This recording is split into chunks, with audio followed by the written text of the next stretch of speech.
Ladies and gentleman, ರಾಜಕೀಯದಲ್ಲಿ ಈಗ ತಾಕತ್ ಪರೀಕ್ಷೆ ಆರಂಭ ಆಗಿದೆ. ಒಂದ್ ಕಡೆ ಸಿಎಂ ಪುತ್ರ ಯಥೇಂದ್ರ ಸಿದ್ದರಾಮಯ್ಯ, ಮತ್ತೊಂದ್ ಕಡೆ ಸಚಿವ ಪ್ರಿಯಾಂಕ್ ಖರ್ಗೆ ಆರ್ಎಸ್ಎಸ್ ವಿರುದ್ಧ ಯುದ್ಧವನ್ನ ಸಾರಿದ್ದಾರೆ.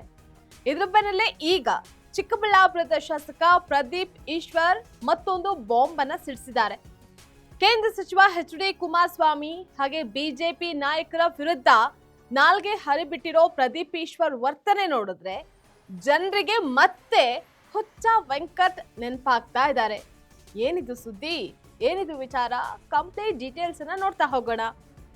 ವೀಕ್ಷಕರೇ, ನೆಲ ಜಲ ಭಾಷೆಗಾಗಿ ಪ್ರಾಮಾಣಿಕ ಪತ್ರಿಕೋದ್ಯಮ. ನೀವು ನೋಡ್ತಾ ಇದ್ದೀರಾ ಫೋಕಸ್ ಟಿವಿ. ನಾನು ನಿಶ್ಚಿತ.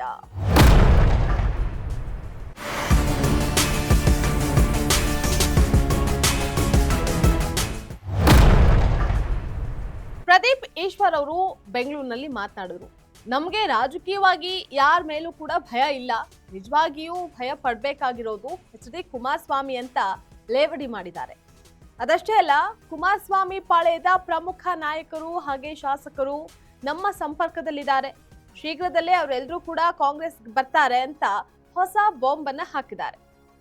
ಸ್ವಪಕ್ಷದ ಶಾಸಕರನ್ನ ಉಳಿಸ್ಕೊಳ್ಳೋದಕ್ಕೆ ಕುಮಾರಸ್ವಾಮಿ ತಂತ್ರವನ್ನ ಹುಡುಕ್ಲಿ, ನಮ್ಮ ಆಂತರಿಕ ವಿಚಾರ ಬೇಡ ಅಂತ ಟಾಂಗ್ ಕೊಟ್ಟಿದ್ದಾರೆ.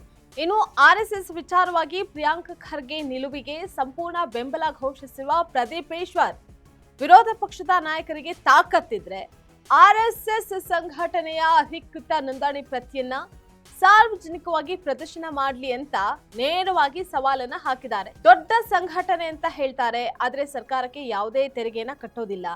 ನಿಯಮಾವಳಿ ಪ್ರಕಾರ ನೋಂದಣಿಯಾಗದ ಸಂಘಟನೆಯ ಮುಖ್ಯಸ್ಥರಿಗೆ ಕೇಂದ್ರ ಸರ್ಕಾರ ಯಾವ ಆಧಾರದ ಮೇಲೆ Z+ ಭದ್ರತೆ ನೀಡಿದೆ ಅಂತ ಪ್ರಶ್ನೆ ಮಾಡಿದ್ದಾರೆ. ಪ್ರಿಯಾಂಕ್ ಖರ್ಗೆ ಸಾಹೇಬರು ದೆಹಲಿಯಲ್ಲಿ ಒಂದು ಪ್ರೆಸ್ ಮೀಟ್ ಮಾಡಿ RSS ಬಗ್ಗೆ ನಾವು ದಾಖಲೆಗಳನ್ನ ಕೇಳಿದ್ದೀವಿ, ಅದಕ್ಕೆ ನಮ್ಮ ಸುನೀಲ್ ಅಣ್ಣ ಅವರು ಮಾತಾಡಿದ್ದಾರೆ. ಅವರು ಗ್ರಾಮೀಣಾಭಿವೃದ್ಧಿ ಸಚಿವರಾಗಿದ್ದಾಗ ಏನು ಅಚೀವ್ ಮಾಡಿದ್ದಾರೆ ಅಂತ. ಅಣ್ಣ, ಪಕ್ಷಾತೀತವಾಗಿ ನಿಮ್ಮ ಕ್ಷೇತ್ರಕ್ಕೆ ಅನುದಾನ ಕೊಟ್ಟಿದ್ದಾರೆ, ನಿಮ್ಮ ಕ್ಷೇತ್ರದ ಹಳ್ಳಿಗಳು ಬೆಳಿಬೇಕು ಅಂತ ಡೆವಲಪ್ಮೆಂಟ್ ಕೊಟ್ಟಿದ್ದಾರೆ. ಆ ಡಾಕ್ಯುಮೆಂಟ್ನ ನಿಮಗೂ ಕಳಿಸ್ತೀನಿ, ಮಾಧ್ಯಮದವ್ರಿಗೂ ಕಳಿಸ್ತೀನಿ. ಇದಕ್ಕಿಂತ ಡೆವಲಪ್ಮೆಂಟ್ಗೆ ಮತ್ತೊಂದು ಪ್ರೂಫ್ ಬೇಕಾಗಿಲ್ಲ.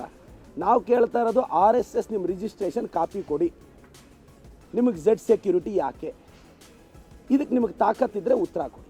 100 ವರ್ಷದಿಂದ ನಾವು ಅದನ್ನು ಯಾರೂ ಕೇಳಿಲ್ಲ, ನೀವು ಕೇಳಬಾರ್ದು ಅಂದರೆ ಯಾರಪ್ಪನ ಸೊತ್ತು ಅಲ್ಲ. ಸೊ RSS ಅವರು, ನೀವು part of the India, part of the constitution, ನಿಮ್ಮ ರೆಸ್ಪಾನ್ಸಿಬಿಲಿಟಿ, ನಿಮ್ಮ ಡಾಕ್ಯುಮೆಂಟ್ ಕೊಡಿ ಅಂತ ಕೇಳ್ತಿದ್ದೀವಿ. ಅದು ಬಿಟ್ಟು ಅಶೋಕ್ ಅಣ್ಣ, ನಮ್ಮ ಸುನೀಲ್ ಅಣ್ಣ ಬಾಯಿಗೆ ಬಂದಿದ್ದು ಟ್ವೀಟ್ ಮಾಡ್ತಿದ್ದಾರೆ.